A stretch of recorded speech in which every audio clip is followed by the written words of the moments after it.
आपको पता हो कि सारी इक्वेशंस होती थी कि नहीं होती थी? और ठीक, अगर एक्स देते थे तो एक्स को डिफरेंशिएट करके पूछते थे वेलोसिटी क्या होगी, एक्सेलरेशन क्या होगा। अरे भाई हाँ है ना।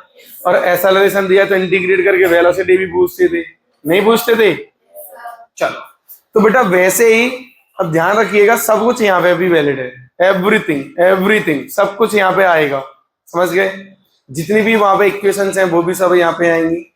तो अभी मैं जो आपको बताऊंगा वो बताऊंगा अभी, जैसे वहां पे आपने पढ़ा था ना, uniform motion having constant velocity. Uniform motion की क्या डेफिनेशन है? कांस्टेंट। यहाँ पे हम क्या पढ़ने वाले हैं अब? Uniform circular motion, uniform circular. Clear है ये चीज? अच्छा, अब ध्यान देना, यहाँ पे जब भी मैं यूनिफॉर्म सर्कुलर मोशन के लिए जा रहा हूं तो वहां पे अब मुझे आपको इंट्रोड्यूस करना पड़ेगा एक एक्सेलरेशन से। किससे इंट्रोड्यूस करना पड़ेगा?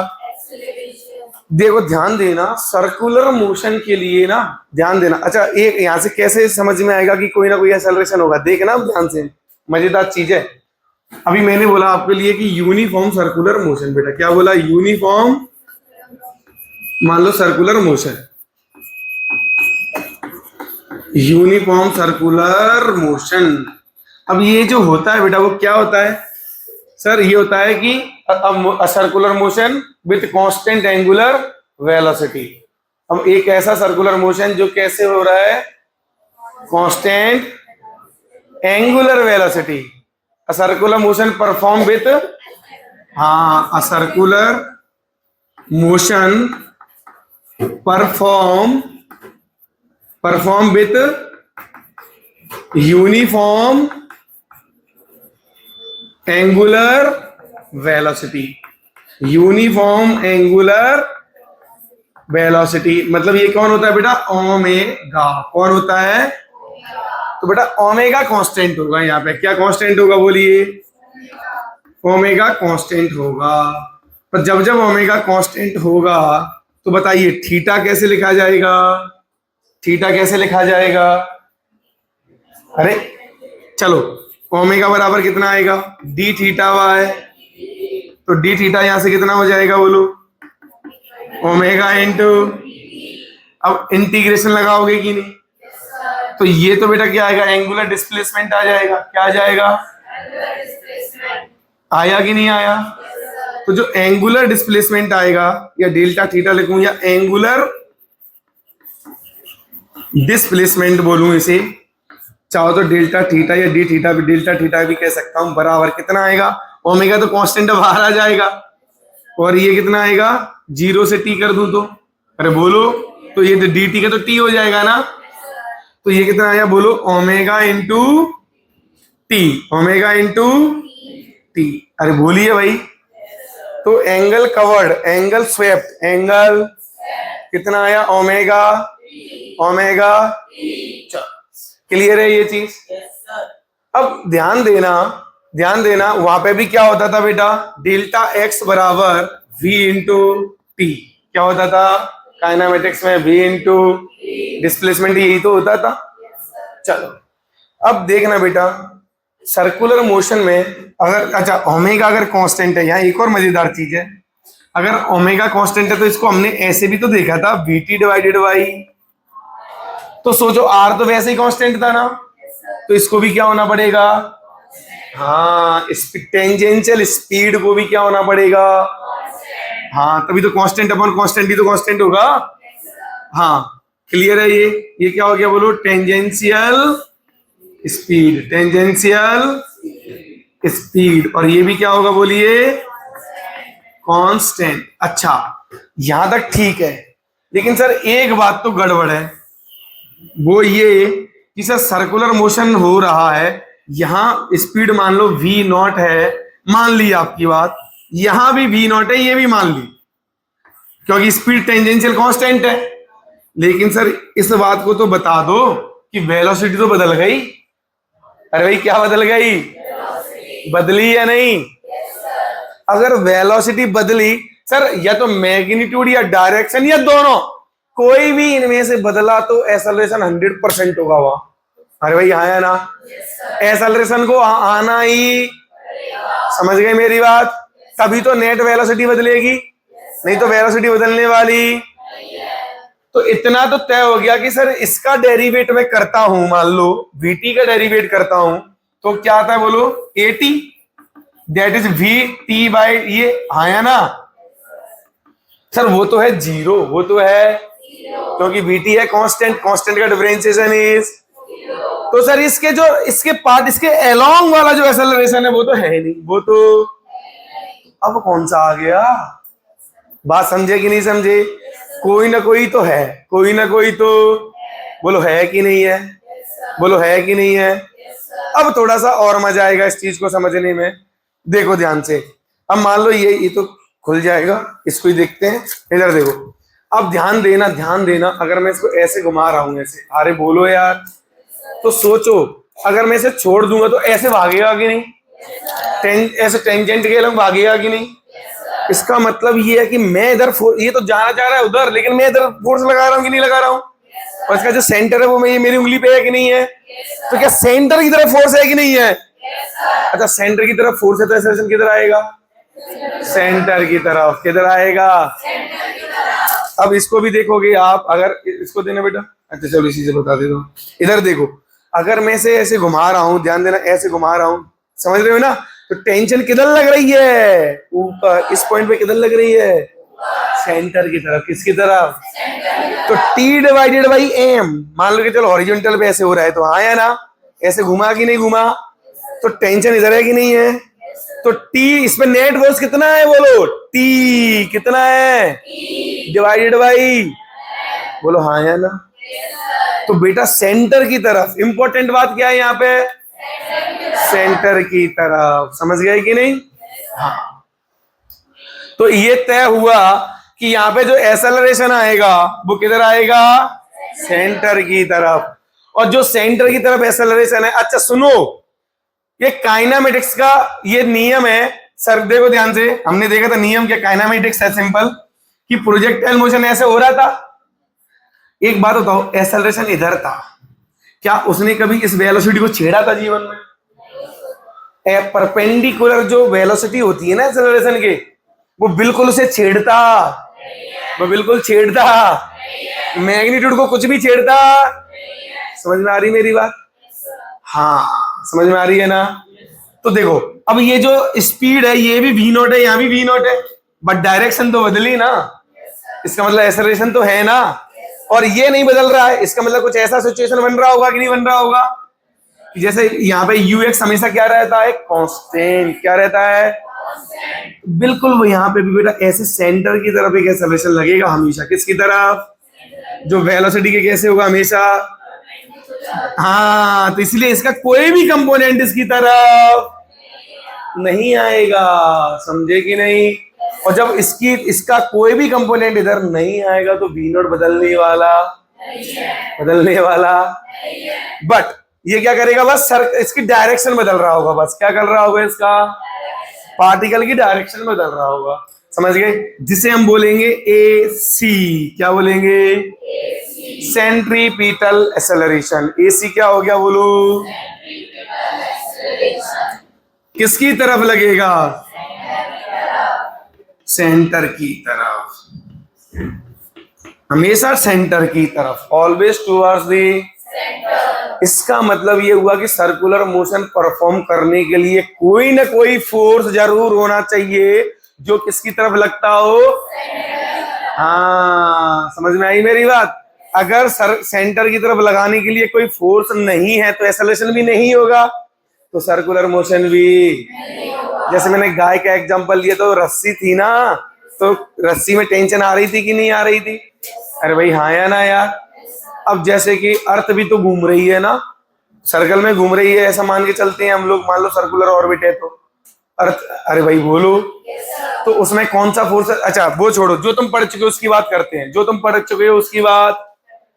चलो, आपने पढ़ा था कि एटॉमिक स्ट्रक्चर में, केमिस्ट्री में, अब मत बोलना कि नहीं पढ़ा था, पढ़ा था। तो वहां पे आपने देखा था ना कि यहाँ पे एक इलेक्ट्रॉन है, कौन है? एक, उसकी ऑर्बिट में स्पीड कुछ होती है कि नहीं होती है? अच्छा, तो वो सर्कल में घूम रहा है कि नहीं? घूम रहा है कि नहीं? तो क्यों घूम रहा है? क्योंकि ये है प्लस और ये है सेंटर की तरफ इलेक्ट्रोस्टैटिक लग गया। कौन लग गया? कौन लग गया? अब जो इलेक्ट्रोस्टैटिक, तो बोलो सेंटर की तरफ फोर्स आया कि नहीं? अच्छा, ये पार्टिकल घूम के यहाँ आया तो भी इलेक्ट्रोस्टैटिक तो ऐसी लगेगा, बोलो हाँ या ना? इसीलिए इसकी क्या करता है, ये बस बस डायरेक्शन को बदल रहा है और घुमा रहा है ऐसे, हाँ या ना भाई? तो सर्कुलर मोशन के लिए जरूरी नहीं फिजिकली रस्सी वस्सी ही लगी हो, बोलो ऐसा भी तो हो सकता है कि नहीं हो सकता? ग्रेविटेशन में भी होता है कि नहीं होता है? चलिए बोलो, बात क्लियर है कि नहीं? चलिए, तो बेटा हमेशा कोई ना कोई फोर्स पैदा होता है या रहता है जो सेंटर की तरफ लगता है, सेंट्रीपिटल फोर्स होता है। वो कैसा फोर्स होता है? अब सन ने जब उस समय पढ़ाया होगा तो आपको ये बोला होगा Fe बराबर mv²/r। बोलो हाँ या ना? एक्चुअली में क्या लिखा है पता है आपको? ये लिखा हुआ है net force on this particle mass m मान लो इसका, तो नेट फोर्स बराबर क्या होता है? m इंटू ए, और ए होगा यहाँ पे AC, ए होगा और AC होगा v²/r। AC होगा ये, यही v²/r ही क्यों होगा इसे मैं प्रूव करूंगा, इसे मैं क्या करूंगा? बात समझ गए कि नहीं? तो नेट फोर्स बराबर ma लगाइए, नेट फोर्स बराबर, और AC की वैल्यू कितनी होती है? v²/, जो कि मैं क्या करूंगा उसे प्रूव। ये कितना होता है? v²/, और बी में भी टेंजेंशियल होता है। कौन सा होता है? Speed, tangential. समझ गए कैसे होता है? वो अभी मैं बताने वाला हूं पहले। अच्छा, अब कहां से बताऊंगा? टाइम ही हो गया, कोई बात नहीं, कल बता देंगे, पर 1 मिनट में और लूंगा अभी। इधर मिनट रुको, 1 मिनट।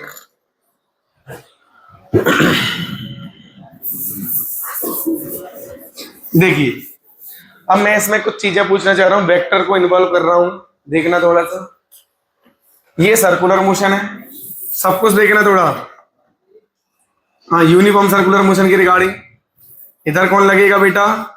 AC। आर वेक्टर हमेशा कहाँ होगा? अवे। आर वेक्टर हमेशा क्या होगा? ऐसे आर वेक्टर हमेशा अवे होता है, याद रखना, आर वेक्टर हमेशा अवे होता है सेंटर से, ठीक है कि नहीं? इस पार्टिकल की तरफ इधर कौन लगेगा? VT। कौन लगेगा? ओमेगा कैसे होगा? ऐसे। ओमेगा कैसे होगा? ऐसे ओमेगा होगा, और ओमेगा होगा बाहर की तरफ, ऐसे डॉट लिख दूं ऐसे, डॉट मतलब, और AT पक्की तौर पे कितना होगा? 0। AT पक्का तौर पे कितना होगा? और AT 0 तो अल्फा भी कितना होगा? 0 होगा। ये बातें क्लियर है इसके रिगार्डिंग? अच्छा, अब मैं जो पूछूंगा उसका आंसर देना है आपको। बताइए, VT का अगर मैं डॉट ले दूं AC के साथ, कितना आना चाहिए ये? VT dot AC। अभी चिल्ला चिल्ला के मर गया कि दोनों परपेंडिकुलर होते हैं। कितना होगा? भाई इतना तो रख लो मेरी इज्जत कुछ यार। अब देखो वापस से, आर वेक्टर डॉट VT कितना होगा? 0। ये भी कितना होगा? क्योंकि आर वेक्टर ऐसे है और V वेक्टर, तो दोनों में परपेंडिकुलर हुआ कि नहीं हुआ? तो ये भी नल वेक्टर और ये भी।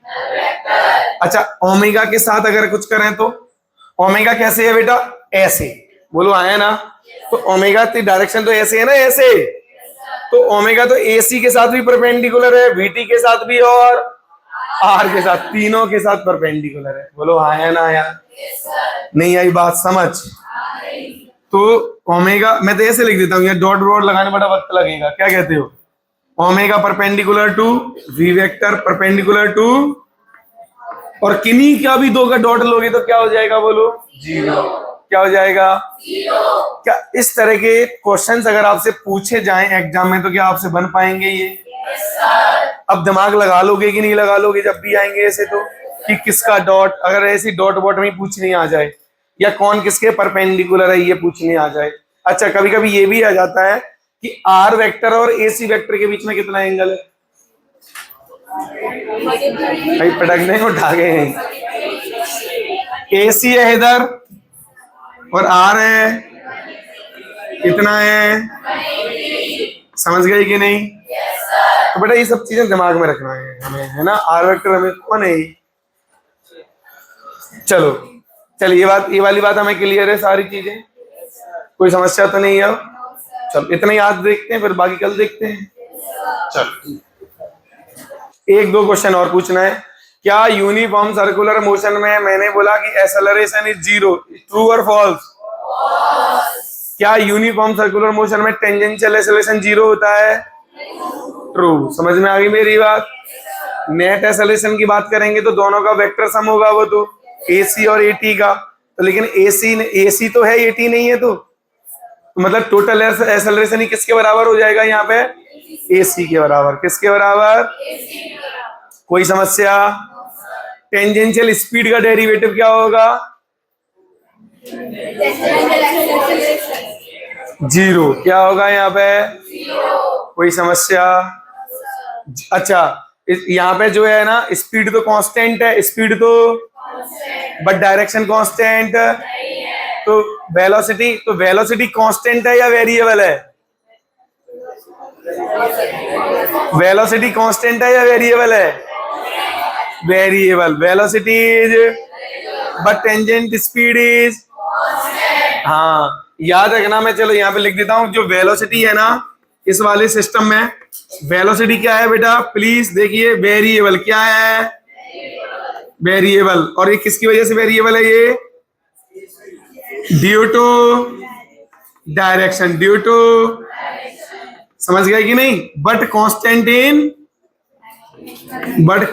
इन मैग्नीट्यूड। समझ गए ना? मैग्नीट्यूड कांस्टेंट है but direction variable, due to but constant.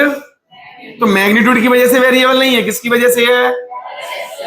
अच्छा, चलो वेलोसिटी के बारे में कमेंट कर दिया। सीतू बताओ मुझे एक्सेलरेशन के बारे में। एक्सेलरेशन क्या है? कांस्टेंट है या वेरिएबल है?